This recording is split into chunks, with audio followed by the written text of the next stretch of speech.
가덕도 신공항 건설 문제를 놓고 부산시장 재보궐 선거판이 뜨겁게 달아오르는 가운데 오늘은 김종인 비대위 위원장이 제안한 한일 해저터널 사업을 놓고 공방이 벌어졌습니다. 더불어민주당 김영춘 부산시장 예비후보 연결해서 이야기 나눠봅니다. 후보님 나와 계십니까? 예, 안녕하세요. 김영춘입니다. 지난번에 그 출마 선언을 할 때 저하고 인터뷰하면서 제가 예, 예. 또 이렇게 힘든 길을 가십니다 이런 얘기를 했는데 아, 예. 그 얼마 안 됐는데 분위기가 좀 바뀐 것 같습니다. 부산 선거판이 어떻게 보고 계세요? 예, 연말과 1월 초순까지가 가장 바닥이었다고 느껴지고요. 예. 1월 중순부터는 지역 여론도 조금씩 좋아지는 기미가 나타났는데 예. 그게 여론조사라도 반영이 되어서 예. 확인이 되는 그런 상황입니다. 예. 그러나 뭐 아직은 국민의힘이 더 우세한 거는 분명한 것 같고요. 예. 저희들이 쫓아가는 입장이다. 이렇게 말씀드리겠습니다. 뭐 여론조사는 수치로 나타나는 것이고 실제로 그 거리를 돌아다닐 때 그 체감은 어떻습니까? 예, 많이 좋아졌습니다. 이게 가덕도 신공항 문제만 하더라도 부산으로서는 이번 선거만의 이슈가 아니라 예. 2007년 대선부터 이게 이슈가 됐습니다. 예. 그때 이명박 대통령도 대선 공약을 걸었었고요. 그래서 14년 정도 아주 뜨거운 감자처럼 시민들의 입이 회자되는 이슈인데 잘 안 됐지 않습니까? 예. 5년 전에는 박근혜 정부 때는 김해공항 확장이라는 조금은 부산으로서는 생뚱한 예. 그런 결론이 내려졌고요. 그래서 이게 가덕도 공항 한다 그래도 잘 되겠나? 이런 회의적인 시선이 참 많았습니다. 예. 그런데 이게 1월 중순부터는 국회에서 180석 가까운 의석을 가진 민주당이 적극적으로 드라이브를 걸고 2월 국회에서 특별법을 처리하겠다. 이런 공언을 적극적으로 하니까 예. 시민들의 여론이 움직여지는 것 같습니다. 예. 게다가 지난번에 김종인 위원장이 그 공항 하나 짓는다고 경제가 발전하겠느냐 뭐 이런 예, 그렇게 말씀하셨죠. 예, 이런 발언이라든가 예. 국민의힘 TK 의원들이 밀양공항 특별법을 또 발의하겠다 뭐 이런 거라든가 예, 예. 이런 발언이 나왔는데 민주당에서는 당 지도부가 부산에 내려가서 도와주겠다. 또 예. 김영춘 후보는 내 호는 가덕이다. 뭐 이렇게 여기에 승부수를 띄우면서 좀 부산 민심이 돌아섰지 않느냐 이런 분석이 많더라고요. 근데 그래서 우리가 분명하게 예. 되었던 것도 예. 부산 시민들께서 가덕도 신공항을 추진할 세력은 민주당이구나. 또 국민의힘 거기에 대해서 좀 부정적이거나 좀 반대하는 입장이구나. 이렇게 비교를 하시면서 예. 여론이 좀 돌아서는데 일조하지 않았나 싶은데요. 예. 그래서 그런지 며칠 전에 김종인 위원장이 내려가서 적극적으로 지지하겠다 이번에는 이렇게 좀 말을 좀 바꿨지 않습니까?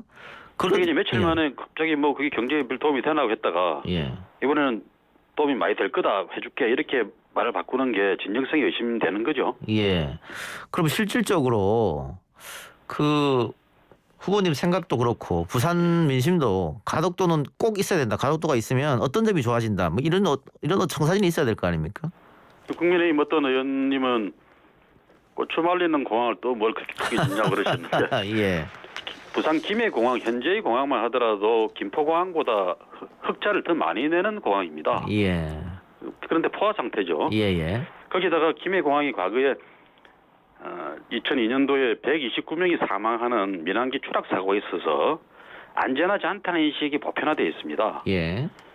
그래서 이 보다 안전한 신공항과 함께 지금 부산뿐만 아니라 경남, 울산이 전부 경제가 추락 상태거든요. 예. 과거에 중화학공업 위주로 경제가 일어났다 그러면 이제는 시대가 바뀌었지 않습니까? 그래서 이제 경소단박형의 ICT 산업이나 바이오 산업 같은 그런 4차 산업혁명 시대에 맞는 첨단 산업이 들어와야 되는데 이게 공항 인프라 없이 되느냐는 겁니다. 예. 그래서 부산에는 신항만이 있으니까 24시간 화물기가 착륙할 수 있는 경제공항이 만들어진다 그러면은 예. 항만과 공항의 시너지 효과에 의해서 새로운 첨단 산업의 국내외 유치도 훨씬 더 용이해질 것이고 그렇게 되면 부산, 경남, 울산 경제가 지금의 추락 추세에서 다시 미래지향적인 발전의 길로 올라설 수 있다. 이런 희망의 그 수단으로 지금 가덕신공항을 절규하고 있는 겁니다. 후보님 일자리 창출 셀즈맨이 되겠다 이런 말도 하셨던데 예. 그 가덕도 신공항이 고용 효과도 유발할 수 있는 겁니까? 공항 건설 자체만으로도 뭐 연인으로 쳐서 한 50몇만 명 고용 창출 효과가 있다. 이런 결과가 있습니다만 더 우리가 기대하는 것은 공항 건설 이후에 예.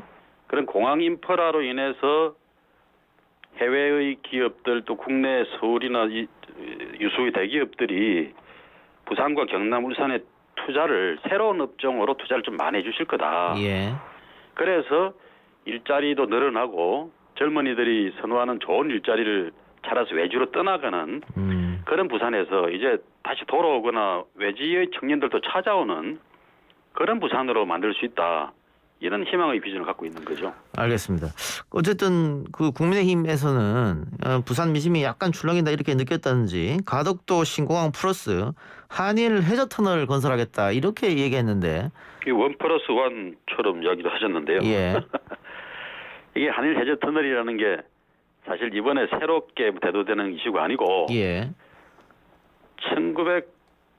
제 기억에는 1970년대 그를 무렵부터 이미 일본과 한국 사이에 오간 이야기들입니다. 예.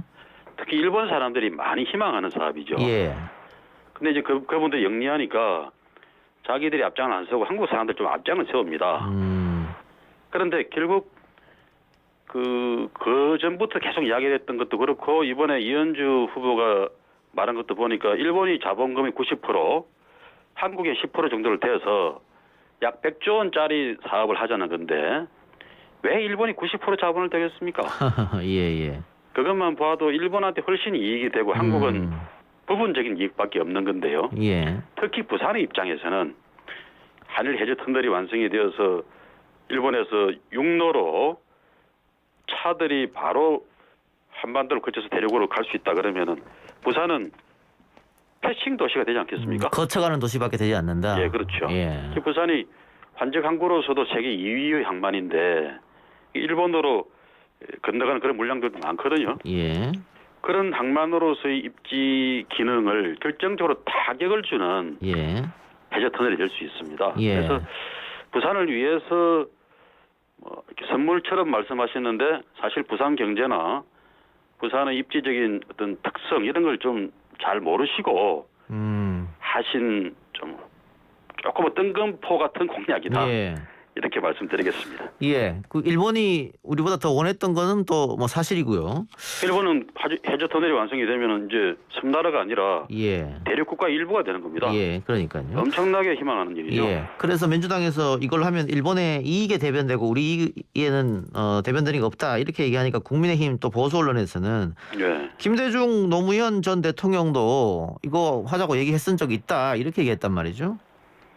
노무현 정부 때 이게 한번 검토가 됐던 적이 있는데요. 예. 하도 사람들이 이제 문제 제기를 하고 하자고 요청을 하니까 검토해봤는데 경제성 없다라고 결론 내려졌던 사업입니다. 그래요. 그 중요한 건 사실은 이게 부산시장이 할 수 있는 게 아니고 국가에서 나서서 만일 한다고 해도 예. 뭐 그런 차원이기 때문에 일단 김종인 위원장이 이슈를 던져서 화제가 된 건 사실인 것 같습니다. 그러게 말입니다. 예. 자, 또 그 오랜만에 또 연결하셨으니까 예. 김영춘 예비후보 공약 좀 살펴보죠. 코로나 관련 또 공약도 내셨더라고요. 어떤 내용입니까? 예, 그렇습니다. 예.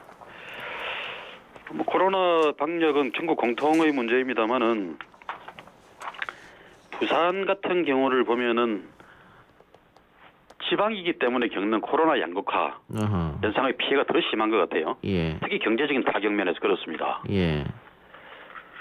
그래서 우선 코로나 방역 자체로만 보면은 그 구군별로 생활치료센터가 지금 하나가 없는 데가 많이 있는데 예. 이 경증이나 이제 자각 증상이 없는 무증상 환자들을 위한 그런 그 생활치료센터를 구군별로 하나씩은 좀 만들어서 예. 병원의 부담을 덜어줘야 되겠다. 그런 공약도 내세웠고요. 역학조사관리팀도 구청별로 한두 개 정도밖에 없어요. 이걸 이제 환자가 확대될 걸 대비해서 비상 대비 편성으로 한 5개까지는 만들어놔야 되겠다. 이런 공약도 제시를 했습니다. 예. 근데 이제 결정적으로는 그 재난 손실에 대한 좀 지원을 확대해보자. 그런 말씀을 드렸는데요. 특히 저는 기준을 중위소득 150% 그 이하가 중산층 이하 기준인데요. 예. 그분들 중에 재난으로 인해서 실질 소득이 감소한 시민들에게는 고정 비용의 한 50% 정도를 한 3개월간이라도 계속 좀 대주자, 지원해주자 그런 제안을 드렸습니다. 이건 예. 그 부산시의 힘으로는 안 되는 거고 중앙정부가 국회가 결정해 주셔야 될 일입니다. 알겠습니다. 그건 뭐 좀 두고 보도록 하고요. 예. 그 4차 재난지원금 얘기가 나오고 있는데 예. 전 국민 지급 이야기도 나오고 있고 또 두텁게 선별해서 지급 얘기도 나오고 있습니다. 오늘 이낙연 대표는 교섭단체 대표 연설에서 맞춤형과 보급 같이 하겠다 이런 얘기를 했고 이재명 도지사는 환영한다 이렇게 밝혔는데 여전히 홍남기 경제부총리는 반대하고 있단 말이죠. 예. 후보님 생각은 어떠십니까? 예산을 다루는 재정 당국에서는 아무래도 소극적일 수밖에 없죠. 예. 그런데 전 국민 지원은 저는 시기의 문제를 잘 봐야 된다고 봅니다. 코로나가 좀 진정이 되고 난 뒤에 예. 뭐 소비 진작이나 또 우리 국민 위로 차원에서의 지원이 있어야 될 거라고 보고요. 예. 지금 당장은 피해를 많이 입는 소상공인들, 자영업자들에게 맞춤형 지원을 두텁게 하는 게 더 중요한 포인트죠. 그 그렇게 선거 구분해서 바라봤으면 좋겠고요. 선거 앞두고 있는데 다 주면은 선거 유리하지 않습니까? 뭐 선거만 생각하면 그렇습니다만은 지금 만약에 그렇게 소비 진작을 위해서나 뭐 국민 위로 차원에서 다 줘버린다 그러면은 잘못하면 코로나 확산에 또 이바지하는 결정이 될 수도 있죠. 코로나 사태를 좀 봐가면서 괜찮아지면은 지급하는 게 맞다 이 말씀이네요. 전체적으로. 예, 저는 그렇게 생각합니다. 예, 알겠습니다. 그 오늘 뭐 후보님 당연히 보셨겠습니다만은 부산시에서 그 출산 장려금 정책을 발표했더라고요. 예. 원래는 둘째부터 200만 원 바우처를 주게 돼 있는데 예. 첫째부터 200만 원 바우처를 지급하겠다. 그리고 1세까지 월 30만 원, 예. 2025년까지 50만 원으로 인상을 발표했는데 예. 국민의힘 예비 후보 같은 경우에는 첫 아이 출산 시 300만 원, 둘째는 600만 원 이렇게 저출산 대책을 내놨습니다. 혹시 후보님이 갖고 있는 차별화된 정책은 있습니까? 이 정책에서. 왜냐하면 지금 부산에서 가장 부산의 위기로 언급되고 있는 것이 젊은 층이 자꾸 서울로 자꾸 빠져나간다. 그래서 예, 그렇습니다. 예. 신생아도 태어나지 않고 뭐 이런 문제점이거든요. 우리나라 전체가 다 겪는 문제입니다만은 예. 대도시 중에서는 특히 부산이 가장 극심합니다. 예. 25년 동안 인구가 50만 명이 줄었는데 주로 20, 30대, 40대 분들이 빠져나가고 그들의 아이들이 빠져나갔거든요. 예. 그러다 보니 도인 인구 비율은 7대 도시 중에서 가장 높고요. 예. 신생아 출생률은 가장 낮은 편입니다. 예. 그래서 저는 부산시의 그 보육 문제 또 저출산 문제에 대한 대책은 지금까지 말씀하신 200만 원, 300만 원 이런 수준이 아니라 아이만 낳으면은 적어도 초등학교 들어가기 전까지 보육 단계에서는 시와 중앙 정부가 책임을 지고 해주겠다. 예. 그런 무상 보육, 무상 의료 아이들에 한해서 예. 이런 정도의 획기적인 정책이 뒷받침되어야 저출산 문제를 해결하는 실마리가 좀 풀어질 수 있지 않겠나 싶어요. 예. 아이만 낳아라. 예. 부산시가 키워줄게. 예. 또 정부가 키워줄게. 이런 예. 정도가 돼야 된다고 봅니다. 예. 재정 이야기 또 나올 텐데 그럼 어떻게 마련하느냐? 여기에 투자하는 거는 가장 경제적인 투자입니다. 예. 인구가 계속 감소를 해서 예. 10년, 20년 뒤에 경제 활동가 줄어들어 버리면은 예. 국가는 또 지역 도시는 초토화가 되는 겁니다. 예. 그때는 경제도 없어요. 그래서 지금 그들에게 투자하는 게 아이 낳는 일에 투자하는 게 가장 경제적이고 효율적인 투자입니다. 예. 또 하나 어젠가요? 이낙연 대표가 또 부산을 찾아서 서부산 의료원 그러니까 공공의료원이죠. 예. 예. 여기 적극 지원하겠다 이렇게 얘기했는데 예. 이 공공의료원이 부산에 있는 서쪽에 이렇게 되는 이유는 어디에 있습니까? 조금 그 동쪽보다 부산이 여러 가지 지표에서 전국에서 뭐 제2의 도시라는 말이 정말 창피할 정도로 예. 경제적인 사회적 지표가 낮습니다. 예. 뭐 지금 말씀하신 공공의료만 하더라도 전국의 대도시 중에서는 공공의료 비중이 가장 낮은 도시입니다. 예. 그래서 이번에 코로나를 겪어보면서 부산 의료원 하나로는 아하. 도저히 이게 감당이 안 되는 그런 상황이 됐거든요. 예. 그래서 과거부터도 계속 이야기가 있었는데 그동안에는 이른바 예타를 통과를 못했어요. 서부산 의료원 같은 경우에. 예. 사실 이 공공의료원을 경제성 평가를 위주로 하는 이 예비 타당성 조사를 자꾸 하는 거는 좀 넌센스입니다. 이 공공복지 차원이고 시민의 건강 안전 차원의 대책인데 예. 거기 어떤 큰 경제성이 나오겠습니까? 예. 그래서 이번에 다행히 일이 잘 처리가 되었습니다. 코로나 상황의 그 덕택 계획도 있었죠. 예. 그래서 서부산 쪽에 공공의료원을 하나 신설하기로 확정이 되었습니다. 근데 방금 말씀하신 것처럼 공공의료원은 이게 흑자가 날 수 있는 구조가 아니니까 예. 과거에 홍준표 도지사가 진주의료원 폐업시킬 때 그런 이유였거든요. 그래서 코로나 나고 나서 얼마나 욕을 많이 먹었습니까? 그러니까 이게 적자여도 그 부산 시민의 생명과 건강을 위해서는 할 수밖에 없다 이런 입장이시네요. 당연합니다. 예. 알겠습니다. 후보님 오늘 인터뷰 감사하고요. 마지막으로 그 경선 일정은 어떻게 되는 겁니까? 3월 7일 날 1차 경선이 있습니다. 예. 그리고 거기에서 만약에 과반수가 안 되면 3월 14일 날 2차 경선을 결선전을 하는 걸로 그렇게 예정이 돼 있죠. 예. 지금 세 분 나와 계시는 거죠? 민주당에서는. 그렇습니다. 예. 알겠습니다. 공정한 경선 진행해 주시고요. 다음에 네. 또 한번 연락드리겠습니다. 오늘 인터뷰 고맙습니다. 예, 감사합니다. 지금까지 김영춘 더불어민주당 부산시장 예비후보였습니다.